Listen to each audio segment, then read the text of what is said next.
Hi everyone, in today's tutorial we will show you how to subtract in Google Sheets, whether we are calculating expenses, totals, or differences between numbers.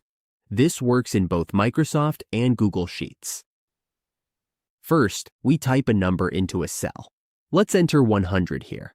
Then, in the next cell, we type the number we want to subtract, like this.